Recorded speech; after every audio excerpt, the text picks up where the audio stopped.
ต่อพี่น้องเอ้ยเปิดภาพมาหมดนี่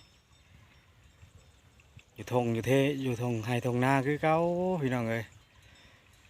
ก่อนอื่นก็กราบทักทายสบายดีพ่อแม่พี่น้อง FC เบิร์ดสุขูสุขคนทั้งภายในและก็ต่างประเทศยินดีขอสู่ช่องมาพรชาแนลเด้อพี่น้องเด้อลืมฝากกดไลค์ฝากกดแชร์กดติดตามให้เด้อ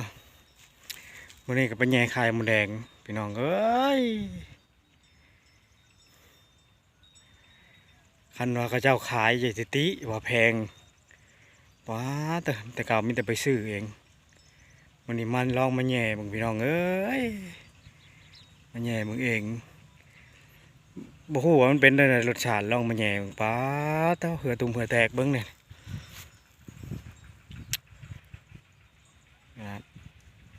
มีแต่ไปเบิ้งนำกันพี่น้องโยกตาพอแล้ว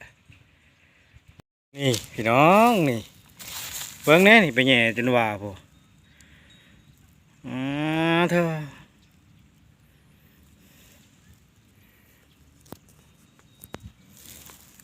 สุติเด้อกันว่ามันแพงนี่เบิ้ง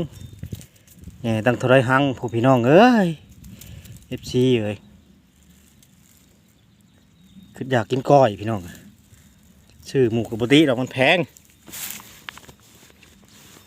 เป็นแย่เองมันเจ็บคือวันก้อย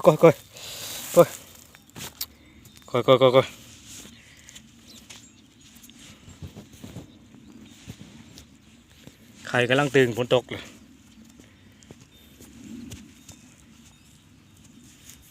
ของ10 ชาวพันที่พ่อซื้อมันบริเจ็บพี่น้องเอ้ย FC เยอะนี่เป็นไงเองนี่บ่ได้ฮอด10,000ซ้ำนี่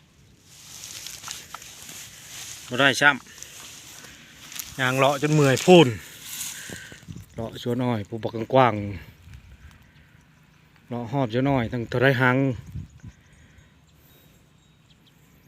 คือว่าระบบเก่งคือเขาแย่เลย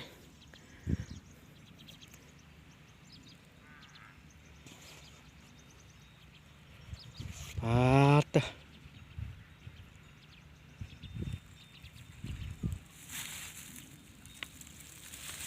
อย่าไปเชื่อบาดนี้อย่าไปว่าว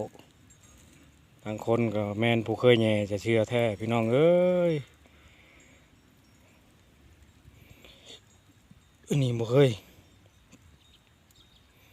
บ่ชูสิได้แย่นะตะกี้ก็แย่อยู่ดอก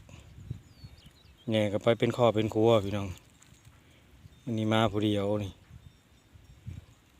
คือบ่ได้ฮอดพอก้อยได้จักหน่อย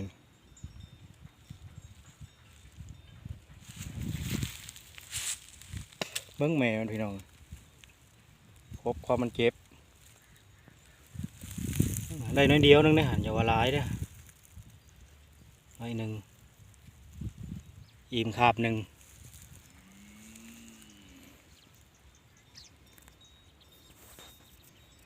บ่เคยเห็นมันแดง